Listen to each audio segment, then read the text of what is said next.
नमस्कार दोस्तों, कैसे हैं आप सब। आशा है आप सभी अच्छे होंगे। मेरे चैनल वंदना सिंह ऑफिशियल में आप सभी का हार्दिक स्वागत है। दोस्तों, आज की वीडियो बनाई है मैंने एकादशी पर, पुत्रदा एकादशी पर। हर माह 2 एकादशी होती हैं, एक कृष्ण पक्ष की और एक शुक्ल पक्ष की। ये तो आप सभी को मालूम होगा, जो लोग एकादशी का व्रत करते हैं और जो नहीं करते उनको भी मालूम होना चाहिए कि 2 एकादशी होती हैं माह में। इस तरह से ज़्यादातर 24 एकादशी होती है और जब अधिक मास होता है तो 2 एकादशी और बढ़ जाती है, तो 26 एकादशी हो जाती है। तो दोस्तों, एकादशी जो है सावन माह की जो होती है शुक्ल पक्ष की एकादशी, उसको पुत्रदा एकादशी कहते हैं और ये पुत्र के सुख शांति समृद्धि और दीर्घायु के लिए होती है। बाकी अन्य भी मनोकामनाएं भगवान विष्णु के सामने कहने से पूरी होती हैं। अगर आप सच्चे हृदय से एकादशी का व्रत करते हैं तो माता लक्ष्मी और भगवान विष्णु की कृपा प्राप्त होती है। दोस्तों, इस वर्ष 2024 में श्रावण मास की शुक्ल पक्ष की पुत्रदा एकादशी को हम सभी 16 अगस्त को इस व्रत को करेंगे, क्योंकि उदया तिथि के अनुसार 16 अगस्त को ही पुत्रदा एकादशी का व्रत है और उसी तिथि लगेगी और उसी दिन पुत्रदा एकादशी का व्रत किया जाएगा।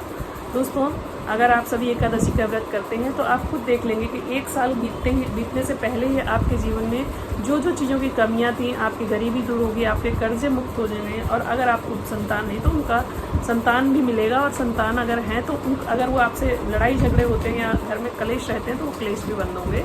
आप इस व्रत को जरूर करें, ये सर्वश्रेष्ठ व्रत माना जाता है। इस व्रत की महिमा भगवान कृष्ण ने करी है। इस व्रत का बृहद वर्णन है और कहा जाता है कि साइंटिफिक रीजन से भी एकादशी का व्रत बहुत ही अच्छा माना जाता है, क्योंकि 21 दिन व्रत करने से जो है हमारे शरीर के स्वास्थ्य पर बहुत अच्छा असर पड़ता है। तो दोस्तों, आगे हम बात करते हैं कुछ उपायों के बारे में। एकादशी के दिन कुछ ऐसे उपाय करें आप जिससे कि आपके जीवन में समृद्धि आएगी और आपके जीवन में बहुत सारी ऐसी मनोकामनाएं आपको जो इन उपायों को करने से पूरी होंगी। लेकिन इसके पहले मैं आप सभी से रिक्वेस्ट करती हूँ कि अभी तक अगर आपने मेरे चैनल सब्सक्राइब नहीं किया तो मेरे चैनल को सब्सक्राइब करें और बगल में जो बेल आइकन बना हुआ है उसको ज़रूर दबा दें, ताकि आप सभी लोगों को आने वाली वीडियो की हर नोटिफिकेशन आप तक आ जाए। और आपको अगर मेरी ये वीडियो अच्छी लगे, मेरी दी हुई जानकारी अच्छी लगे, तो कृपया मेरे वीडियो को शेयर ज़रूर करिएगा लोगों को, ताकि आपको जो जानकारी मिलती है वो आप दूसरों को भी शेयर करेंगे तो उससे क्या होगा, दूसरों की भी वो सारी जानकारियाँ मिलेंगी और कुछ हो सकता है कि मेरी इस छोटी सी वीडियो से जीवन में लोगों को कुछ फ़ायदा मिल जाए। इसके साथ ही मेरे वीडियो को लाइक ज़रूर करेंगे। तो चलिए आगे मैं बात करती हूँ एकादशी के उपायों के बारे में। दोस्तों, एकादशी के दिन आप सुबह सवेरे ब्रह्म मुहूर्त में अगर स्नान कर सकते हैं तो ब्रह्म मुहूर्त में, और अगर नहीं कर सकते हैं तो आप सूरज निकलने से पहले ही उठकर स्नान कर लें। स्नान के जल में गंगा जल मिलाकर स्नान करें और उसके बाद एक पूजा के स्थान में भगवान के लिए चौकी, लकड़ी की चौकी बिछाएं। चौकी पे पीला कपड़ा बिछाएं और उस चौकी की जगह को भी गंगा जल से पवित्र कर लें। उसके बाद अगर आपके पास भगवान विष्णु और माता लक्ष्मी की मूर्ति है तो उस मूर्ति को स्नान कराएं जल और गंगा जल से और पंचामृत से। और अगर आप इतना सब नहीं कर सकते हैं तो आप सिर्फ जल छिड़क दें, गंगा जल छिड़क के उनको स्नान करा दें।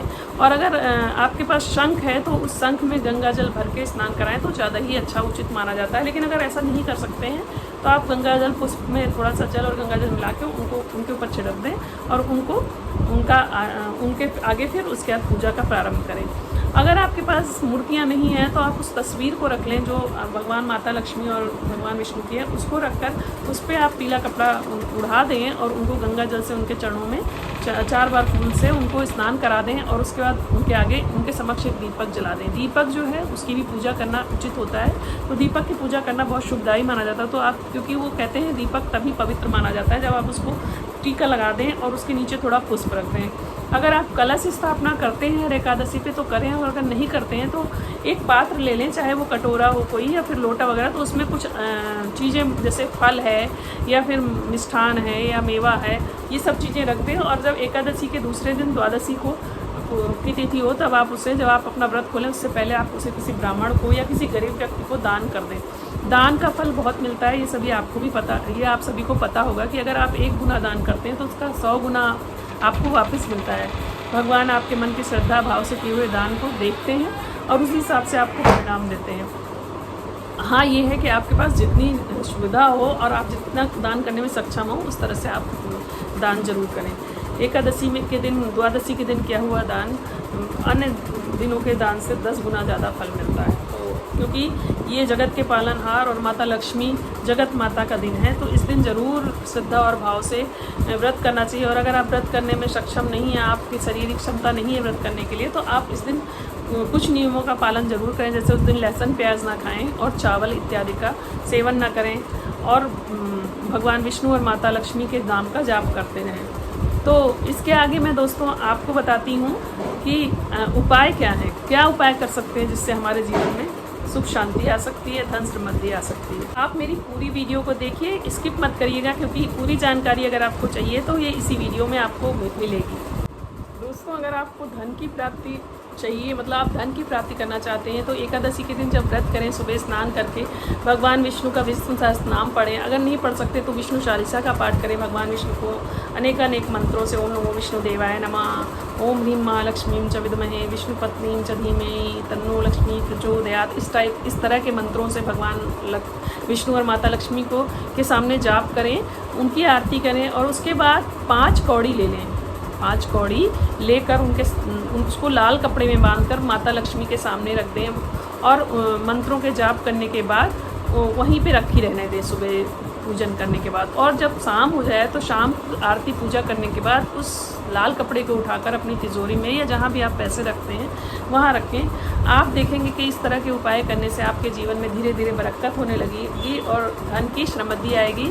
किसी न किसी तरह से आपके आय के साधन बनेंगे और आपको धन की कमी कभी नहीं होगी। अगर आप भगवान विष्णु को प्रसन्न करना चाहते हैं, आपका कहीं पे धन रुका हुआ है, किसी प्रकार के आय के साधन नहीं बन रहे हैं, काम करते करते रुक जा रहे हैं, तो आप एकादशी के दिन भगवान विष्णु को तुलसी के पत्ते लें, दूध में डालें और केसर डालें और उस मिश्रित जल से भगवान विष्णु का अभिषेक करें। अभिषेक करते समय भगवान विष्णु से प्रार्थना करें, विष्णु नाम का जाप करें और अपनी बात कहें और देखिएगा कि आपका जो काम रुका हुआ है वो धीरे धीरे आपका काम बनने लगेगा और आपके सभी काम के जो बाधाएं हैं, धन आय के साधन में जो बाधाएं हैं वो दूर होंगी। दोस्तों, कई बार ऐसा होता है कि हम आपस में बैठे बैठे अचानक से पति पत्नी में लड़ाई हो जाती है, उनमें आपस में अच्छे साथ होते हुए भी आपस में पट नहीं पाती, आपस में क्लेश रहते हैं। तो एकादशी के दिन आप दोनों व्रत करें। अगर नहीं कर सकता कोई तो पत्नी ही व्रत कर लें और पति पत्नी दोनों मिलकर तुलसी के पौधे की पूजा करें, उनको कलावा बांधें, उनसे अपने सुखी दाम्पत्य जीवन के लिए आशीर्वाद मांगें और दोनों लोग मिलकर ये 16 श्रृंगार की सामग्री तुलसी माता को अर्पित करें।